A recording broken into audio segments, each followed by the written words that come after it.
In spring break season, our main story tonight concerns vacations. A wonderful time to realise that you're in love with someone or realise that you are absolutely not. And be honest, you knew in the TSA line before the flight. Keep the streaming passwords for as long as you can, but do give back his grandmother's ring. Specifically, we're going to talk about timeshares. And some of you might be thinking, well, hold on, are you going to tell me that they are a scam? Because surely everybody knows that. And it is true that the sketchiness of timeshare vacations has been a punchline on TV for years. You moron, these aren't free vacations. These are time-sharing deals. They're total scams. These timeshare people, they don't stop until they sell you something. They prey on the weak and gullible, i.e. you. Perhaps you and your yellow friend would like to set up a timeshare plan. Don't do it, Sandy! I won't give in to your timeshare vacation scam! Yeah, suspicions about timeshare programmes are so ubiquitous they can get laughs in children's programming. And look, obviously, SpongeBob was never going to say yes to a timeshare, otherwise they'd have had to change his theme song to this. Oh! Who lives in a pineapple under the sea, except for 1 week a year when he's in a studio in Key West. Yeah, it's still good, but doesn't quite have the same ring to it, does it? But despite decades of mockery on TV, timeshares are a much bigger business than you may think. They're actually an $8.1 billion industry, with nearly 10 million households owning one or more types of timeshare, and they can be sold by big hotel chains like Hyatt and Marriott, as well as companies like Wyndham and Westgate Resorts. But one of the things that may have obscured their continued growth is that they're not always called timeshares now. In recent years, they've been rebranded as vacation clubs or vacation ownership plans. And while traditionally you'd buy a timeshare that consisted of 1 week every year at, say, a condo in Florida, nowadays, companies offer floating weeks that can theoretically be used any time throughout the year, or timeshare points, where you buy points that you can redeem in a number of resort properties owned by the same company. But whatever you call timeshares, the people selling them maintain that they are not just excellent value, they are actively good for you. Here is a vice president at Westgate firing up his sales team in the weirdest possible way. Why are we here? Save lives. To save lives. Those who take the fewest amount of vacations are most likely to have a heart attack. You're just like a doctor, nurse, fireman, policeman, a lifeguard. They all save lives, and you all do it too. You're right. Timeshare salespeople save lives just like doctors and nurses. That is why, during the initial outbreak of the pandemic, we New Yorkers would loudly cheer for all the timeshare salespeople as they came back from work. We'd do that at 6 p.m, and then if we still had some energy left, we'd throw a few claps to hospital workers at 7 for whatever they were doing. But the fact is, timeshares don't save lives. In fact, in many cases, they can fuck them up, because they are incredibly easy to get into, but as you will see, incredibly hard to get out of. So tonight, let's talk about timeshares. And let's start with the first thing that you probably already know about them, that they tend to be sold in person, aggressively, and while you're already on vacation, often by suckering people into agonisingly long sales presentations with the promise of a free gift. There are so many horror stories out there, like the woman whose parents were subjected to a 7-hour sales pitch that ended with them spending more than $10,000 on a timeshare, or the person who signed an agreement following a 5-hour presentation because, quote, I'm a diabetic. After 5 hours I just gave in, I needed something to eat. And I do get that. Listen to a timeshare presentation is dead last on the list of things that I want to do for 5 straight hours, right after watching Avatar: The Way of Water, telling children that their pet hamster was eaten by their other pet hamster and that neither one ever knew the child in question existed, and of course, hearing other people talk about watching Avatar: The Way of Water. The problem is, though, once you are in that room, companies can go to extreme lengths to get you to commit on the spot. Just watch as that Westgate executive encourages his staff to stop at nothing to make a sale. Our #1 person in Orlando owns several weeks of timeshare. You know, you should own at least 1 week yourselves. And if you don't, lie and say you do. Don't let these people leave here without buying something. Something. I don't know what is more alarming there, that he knew a camera crew was filming and still instructed his sales team to lie, or that he knew that and willingly wore that shirt. Because what the fuck is that thing? It looked like someone ate a Persian rug and then threw up on it. He looks like the mascot for divorce. Lying is actually a key strategy for many timeshare salespeople. They will lie about everything from the ease of making reservations to the total cost of the timeshare. According to a lawsuit against Wyndham, salespeople even had an acronym, TAFT, which stood for Tell Them Any Frigging Thing. And come on, at this point, just say fucking, because it's one thing to lie, it's another to do that while talking like a middle schooler who's in the car with their mom but still trying to sound hard.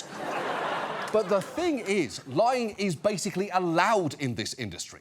Many timeshare agreements contain a clause that absolves the developer from responsibility for anything sale reps say. It's often referred to by attorneys as the salesman's license to lie clause. And look, I get that sales reps bullshit customers constantly. It happens to me every time a Warby Parker employee tells me, "You look so cool." But you wouldn't expect them to be able to lie about something as objective as how much a thing will cost. Now, the good news is, depending on where you made your purchase, you can have between 3 and 10 days to rescind your signature. But remember, a lot of people sign up for timeshares on vacation. So that time may expire before they get home or have a chance to have a lawyer look at the contract. And this would be less of an issue if people generally loved their timeshares. But a study found that 85% of timeshare owners regret their purchase, which is a rate of regret on par with people who bought teacup pigs, only to realise that teacup pigs don't really exist. What do exist are baby pigs that grow into a 90-pound piece of livestock that can suffocate your cat. And at this point, let's talk about why people might regret buying a timeshare. And the first major reason, unsurprisingly, is cost. Because the upfront cost for a one-week annual timeshare vacation can average around $24,000. But that is just the beginning. Because on top of that come other expenses like maintenance fees, which typically go up every year and at high-value resorts can run from $2,500 to $3,500 per year. And you are on the hook for those costs, whether you use your timeshare or not. Which actually brings us to another major problem, because if what you bought is points or a floating week plan, you still need to book time at your resort, which can be unexpectedly hard. Just listen to this man explain his attempts to book a vacation at the Westgate timeshare that he bought in Branson, Missouri, 6 years earlier. The first year, I call a month in advance. They say, you're giving us a very short notice. so year 2, they called 6 months in advance. You are calling too early. Year 3, they called 2 months in advance, but we're told they called too late. You can still go, but we have to charge you like any other person. So far, the Nasirs have spent more than $15,000 for a timeshare they've never spent a single night in. When the Nasirs complained to Westgate, they were told they would have an easier time using their timeshare if they upgraded to a better plan for an additional $15,000. Yeah, that's not great, is it? Being asked to pay $15,000 for something that you've only seen in pictures is not a timeshare. That's an expensive and remarkably niche OnlyFans account. But Westgate's response is pretty common across the industry. Once you buy a timeshare, the pitch is you really need to upgrade to get the most or possibly anything out of your purchase. And these upgrades are a fundamental part of the business model. At one investment conference, Marriott stated that every $30,000 spent on the purchase of a new timeshare should generate an extra $20,000 from upgrades after just 5 years. So it's hardly surprising that companies frequently pressure people to pay for upgrades, sometimes with the exact same aggressive tactics that got them to buy the timeshare in the first place. Customers of Wyndham Resorts have said that whenever they'd go on vacation, they'd be forced into so-called owner update meetings, where they were then pressured to spend more, like this woman. The 76-year-old widow is deep in debt, owing more than $175,000 after she claims she was repeatedly tricked and harassed into buying timeshare points. Folds also claims in her lawsuit Wyndham sales reps told her things to convince her to buy more points that ended up not being true. If I would just sign it, then they could lower the interest rates. Is that in fact what happened? No. No. She says Wyndham salespeople also told her the company would buy back any extra points she didn't use. And that, too, she later found, wasn't exactly as it had been explained. Were you surprised to discover that? Very surprised. Not only surprised, he may need to bleep this out. I was mad as hell. Wow. She is pissed there. I know mad as hell might not sound that extreme to us delinquents on HBO. But coming from a 76-year-old woman in Tennessee, that's equivalent of a child screaming motherfucker through a bullhorn at an elementary school. It's that level of intensity.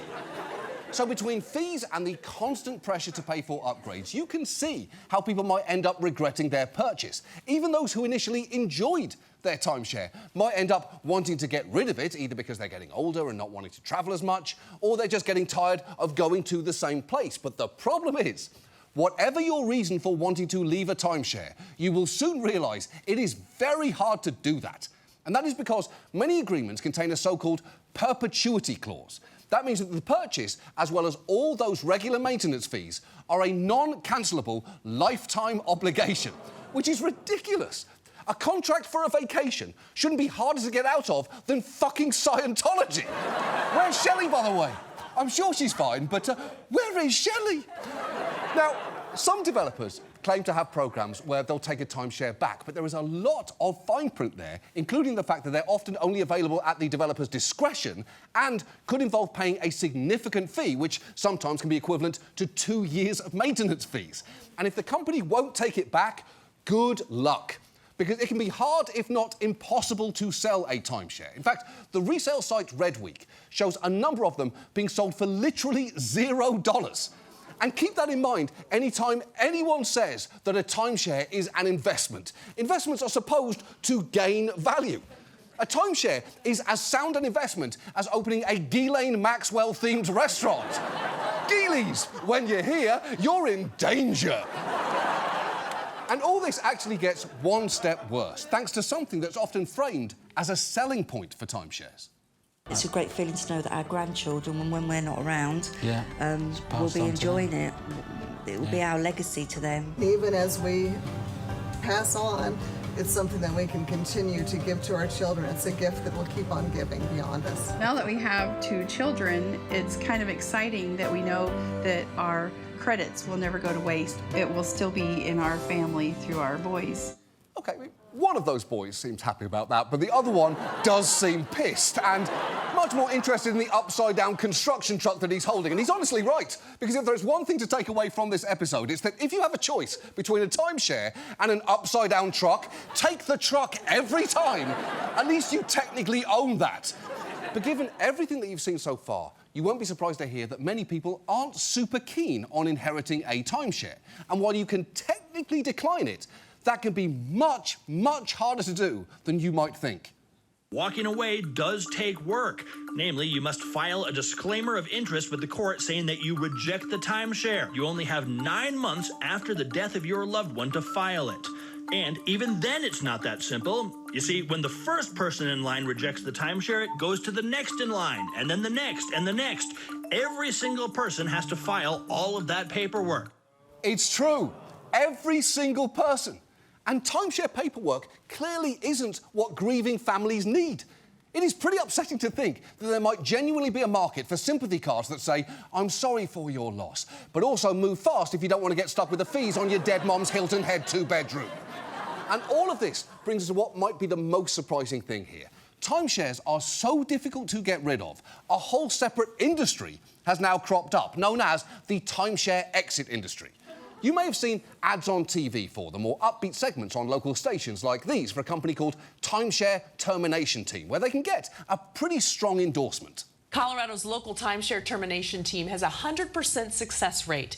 Joining us, trusted advisors Brian and Holly Wilbur with the first steps you need to take to legally get out of your timeshare. I'll be honest, I know I said this before too. I didn't think this was possible, but it actually is. Now that sounds pretty great, doesn't it? The basic pitch of exit companies is for an upfront fee, they'll either resell your timeshare or get you out of your contract. And given how critical they are of the timeshare industry, you might assume that they are the good guys in this story. Unfortunately, they are very much not, which you probably already suspected after that woman claimed a 100% success rate, because that's one of those phrases that's just an automatic red flag, like endorsed by Dr. Oz or Forbes cover model. It just immediately raises suspicions.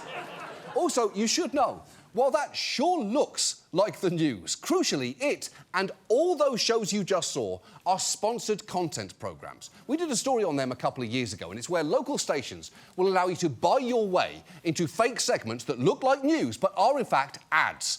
We actually bought our way onto that exact show on Denver 7 to sell a Nazi fuck blanket. And if you missed that story, go back and watch the whole thing, because that was one hell of a sentence that's missing about 21 minutes of context. Anyway, as it turns out, Timeshare Termination Team was even sketchier than our Third Reich fuck fleece, because not long after that, Denver 7's actual news team had this story to report.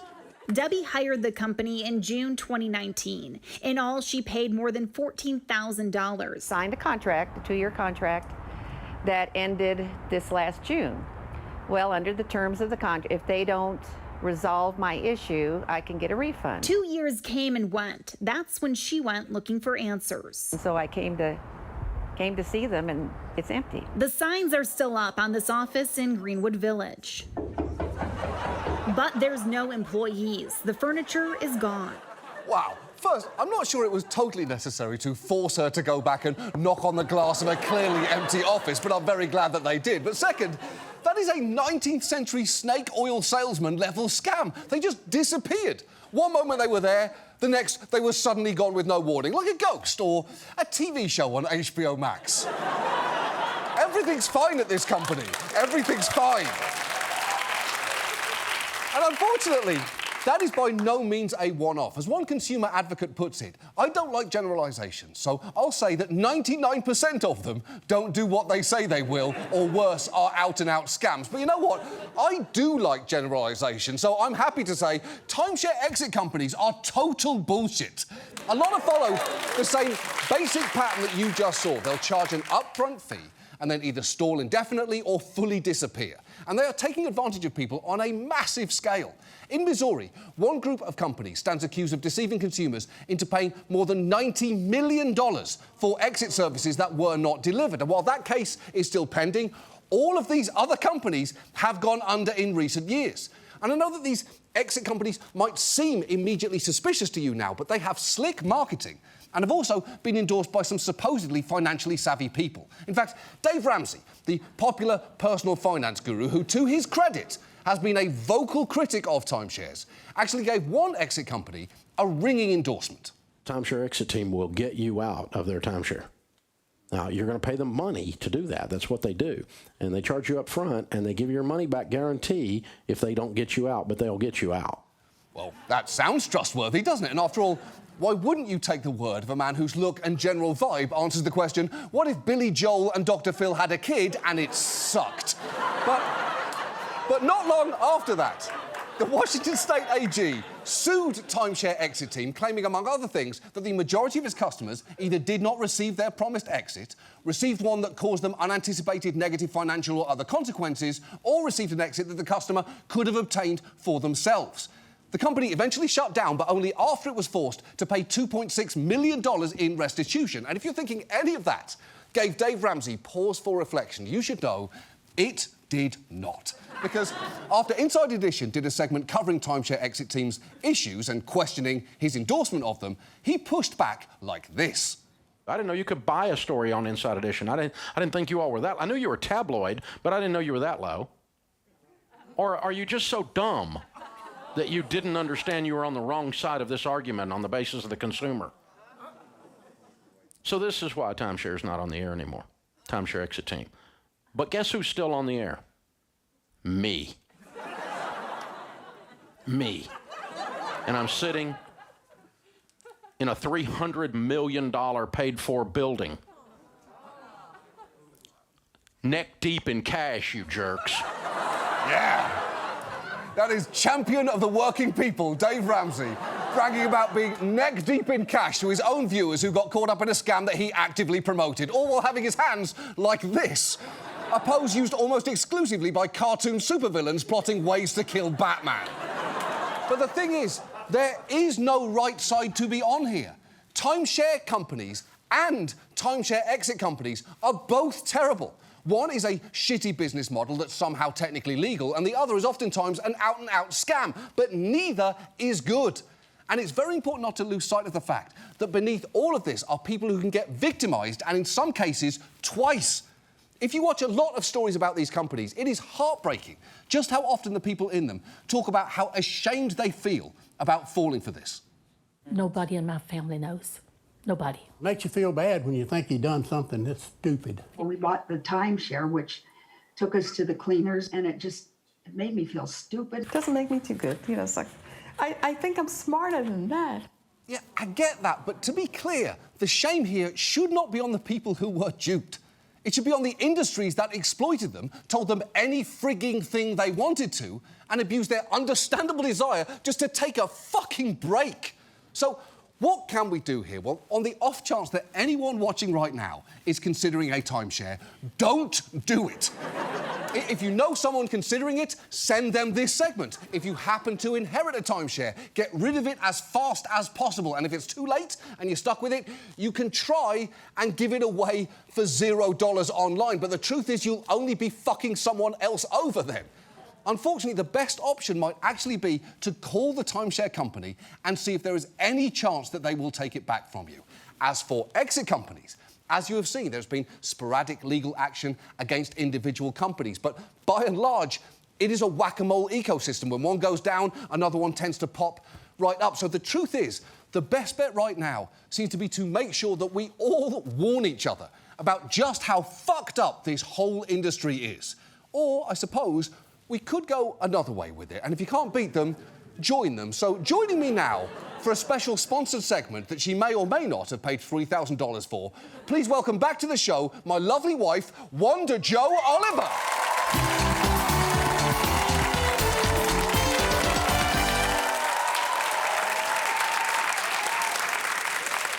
Hello there, Wanda. Hello there, John. Now, Wanda, I understand you have a new timeshare product that you'd like to share with us. That's right. I'm here to introduce my new company, Timeshare Exit Squared. Yes, the world's first ever timeshare exit company. Wow. Fascinating, Wanda. What does Timeshare Exit Squared do exactly?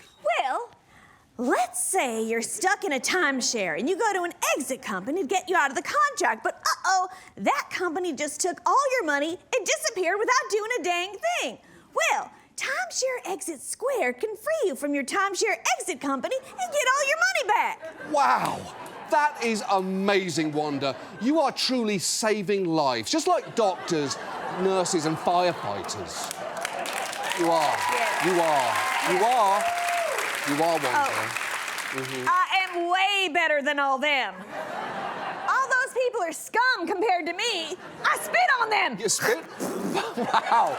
As you should, Wanda. Now, tell me, how exactly does Timeshare Exit Squared work? How does it work? Well, it couldn't be easier, John. Simply pay us a quick and easy upfront fee of $20,000, and within 3 to 58 business months,